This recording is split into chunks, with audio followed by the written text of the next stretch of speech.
ಕಥಾಲೋಕ YouTube ಚಾನಲ್ಗೆ ಸ್ವಾಗತ. ಶ್ರೀ ಗುರು ತಿಪ್ಪೇರುದ್ರ ಸ್ವಾಮಿಯವರ ರಥೋತ್ಸವದ ಬಗ್ಗೆ ಇಂದು ತಿಳಿಯೋಣ ಮತ್ತು ಅವರ ಪವಾಡಗಳ ಬಗ್ಗೆ ಈ ಸಂಚಿಕೆಯಲ್ಲಿ ಚರ್ಚಿಸೋಣ. ಶ್ರೀ ಗುರು ತಿಪ್ಪೇರುದ್ರ ಸ್ವಾಮಿಯವರ ಜನನ ಮತ್ತು ಆರಂಭಿಕ ಜೀವನ. ಅವರ ಆರಂಭಿಕ ಜೀವನದ ವಿವರಗಳನ್ನು ಸ್ಪಷ್ಟವಾಗಿ ದಾಖಲಿಸಲಾಗಿಲ್ಲ. ನಾಯಕನಹಟ್ಟಿಗೆ ಬರುವ ಮೊದಲು ಅವರ ಮೂಲ ಮತ್ತು ಆರಂಭಿಕ ಜೀವನದ ಬಗ್ಗೆ ಹಲವಾರು ದಂತಕಥೆಗಳು ಮತ್ತು ಉಲ್ಲೇಖಗಳಿದ್ದರೂ ಅವು ಹೆಚ್ಚಾಗಿ ಮೌಖಿಕ ಇತಿಹಾಸಕ್ಕೆ ಸೀಮಿತವಾಗಿವೆ. ಅವರ ಜನ್ಮ ದಿನಾಂಕ ತಿಳಿದಿಲ್ಲ, ಆದರೆ ದಂತಕಥೆಯ ಪ್ರಕಾರ ಅವರು ಕೈಲಾಸ ಪರ್ವತದಿಂದ ಇತರ 5 ಸಂತರೊಂದಿಗೆ ಇಳಿದು ಬಂದರು. ಅವರು ಮನುಷ್ಯರಂತೆ ಮಾನವ ಹೊಟ್ಟೆಯ ಮೂಲಕ ಜನಿಸಿಲ್ಲ.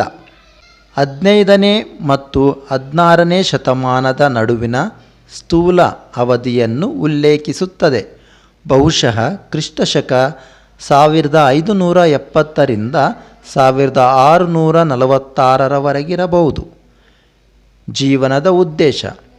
ದಂತಕಥೆಯ ಪ್ರಕಾರ ತಿಪ್ಪೇರುದ್ರ ಸ್ವಾಮಿಯು ಪಂಚಗಣಾಧೀಶ್ವರರಲ್ಲಿ ಅವತಾರವಾಗಿದ್ದು, ಅವರು ಮೂಲತಃ ಶಿವನ ಆದೇಶದಂತೆ ಶೈವ ಧರ್ಮವನ್ನು ಹರಡಿದರು.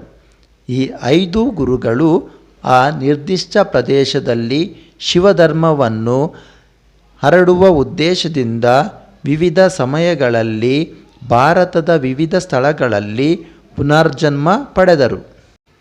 ಶ್ರೀ ಗುರು ತಿಪ್ಪೇರುದ್ರ ಸ್ವಾಮಿಗಳ ಕಾಲದಲ್ಲಿ ಇತರ 4 ಗಣಾಧೀಶ್ವರರು ಶ್ರೀ ಗುರು ಬಸವೇಶ್ವರ ಸ್ವಾಮಿ ಕೊಟ್ಟೂರೇಶ್ವರರು, ಅರಸೀಕೆರೆ ಶ್ರೀ ಕೋಲಂತೇಶ್ವರ ಸ್ವಾಮಿಗಳು ಮತ್ತು ಹರಪುರದ ಶ್ರೀ ಕೆಂಪಯ್ಯ ಸ್ವಾಮಿ ಹಾಗೂ ಪುನರ್ಜನ್ಮ ಪಡೆದರು. ತಿಪ್ಪೇರುದ್ರ ಸ್ವಾಮಿಯವರ ಜೀವನದ ಉದ್ದೇಶ ಧರ್ಮದ ಸಂದೇಶವನ್ನು ಹರಡುವುದು ಮತ್ತು ಸಹ ಮಾನವರಿಗೆ ಮಾರ್ಗದರ್ಶನ ಮತ್ತು ಸಾಂತ್ವನ ನೀಡುವುದಾಗಿತ್ತು.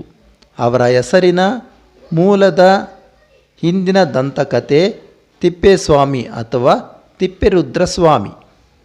ಗುರುಗಳ ಮೂಲ ಹೆಸರು ರುದ್ರಸ್ವಾಮಿ. ದಕ್ಷಿಣ ಭಾರತದಾದ್ಯಂತ ಪ್ರಯಾಣ ಮಾಡುವಾಗ ಅವರು ಪುನರ್ಜನ್ಮ ಪಡೆದ ಮತ್ತೊಬ್ಬ ಗಣಾಧೀಶ್ವರರಲ್ಲಿ ಒಬ್ಬರಾದ ಶ್ರೀ ಕೆಂಪಯ್ಯ ಸ್ವಾಮಿಯನ್ನು ಭೇಟಿಯಾದರು.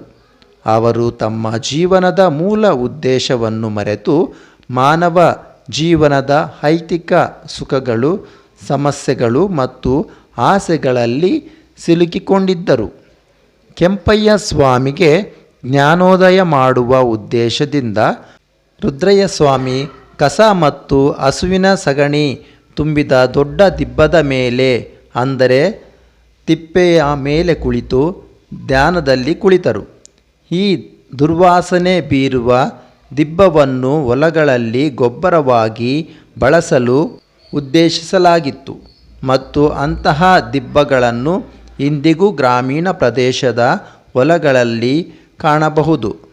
ಕೆಂಪಯ್ಯ ತನ್ನ ಹೊಲಗಳನ್ನು ತಲುಪಲು ಹೋಗಬೇಕಾದ ಹಾದಿಯಲ್ಲಿ ತಿಪ್ಪೆ ಇದ್ದುದರಿಂದ ಕಸದ ರಾಶಿಯ ಮೇಲೆ ಕುಳಿತಿದ್ದ ದೈವಿಕ ನೋಟದ ಸಾಧುವನ್ನು ಅವರು ಗಮನಿಸದೇ ಇರಲು ಸಾಧ್ಯವಾಗಲಿಲ್ಲ. ನಿಧಾನವಾಗಿ ಇತರ ದಾರಿಹೋಕರು ಸಹ ಈ ಸಾಧುವನ್ನು ಗಮನಿಸಿ ಅವರನ್ನು ತಿಪ್ಪೇಸ್ವಾಮಿ, ದಿಬ್ಬದ ಮೇಲೆ ಕುಳಿತಿದ್ದ ಸ್ವಾಮಿ ಎಂದು ಕರೆಯಲು ಪ್ರಾರಂಭಿಸಿದರು. ಸ್ಥಳೀಯರು ತಮ್ಮ ಗೌರವ ಸಲ್ಲಿಸಲು ಮತ್ತು ಧ್ಯಾನಸ್ಥ ಸಾಧುವಿಗೆ ಆಹಾರ ಮತ್ತು ಇತರ ಕಾಣಿಕೆಗಳನ್ನು ಇಡಲು ಅಲ್ಲಿಗೆ ಬರಲು ಪ್ರಾರಂಭಿಸಿದರು. ಅವರು ಸೂರ್ಯ, ಗಾಳಿ ಮತ್ತು ಮಳೆಯಿಂದ ತೊಂದರೆಗೊಳಗಾಗದೆ ಹಲವು ದಿನಗಳವರೆಗೆ ಮೌನವಾಗಿ ಕುಳಿತಿದ್ದರು. ಕೊನೆಗೆ ಕೆಂಪಯ್ಯ ಕುಳಿತಿದ್ದ ಗುರುಗಳ ಬಳಿಗೆ ನಡೆದು ಬಂದು ನಮನ ಸಲ್ಲಿಸಿ, ಗುರುಗಳು ಈ ಕಸದ ದಿಬ್ಬದ ಮೇಲೆ ಏಕೆ ಕುಳಿತಿದ್ದಾರೆ ಎಂದು ಯೋಚಿಸುತ್ತಿದ್ದರು. ಸುತ್ತಲೂ ನೆರಳಿನ ಮರಗಳು ಅಥವಾ ಹತ್ತಿರದ ಬೆಟ್ಟಗಳಲ್ಲಿ ಗುಹೆಗಳು ಇದ್ದರೂ ಸ್ವಾಮಿ ಧ್ಯಾನ ಮಾಡಬಹುದಿತ್ತಲ್ಲ. ನಂತರ ರುದ್ರಸ್ವಾಮಿ ಕಣ್ಣು ತೆರೆದು ಕೆಂಪಯ್ಯನಿಗೆ ತನ್ನ ಗುರುತನ್ನು ಬಹಿರಂಗಪಡಿಸಿದರು.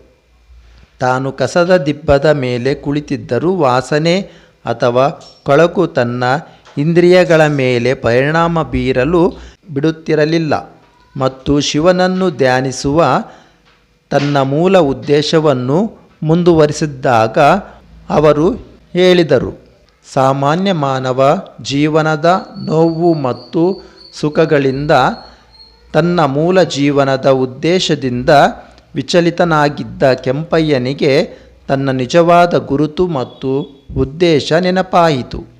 ಕೊನೆಗೆ ಕೆಂಪಯ್ಯ ಸ್ವಾಮಿ ತನ್ನ ಮೌಖಿಕ ಅನ್ವೇಷಣೆಗಳನ್ನು ಬಿಟ್ಟು ಹರಪುರದ ಶ್ರೀ ಗುರು ಕೆಂಪಯ್ಯ ಸ್ವಾಮಿಯಾದರು.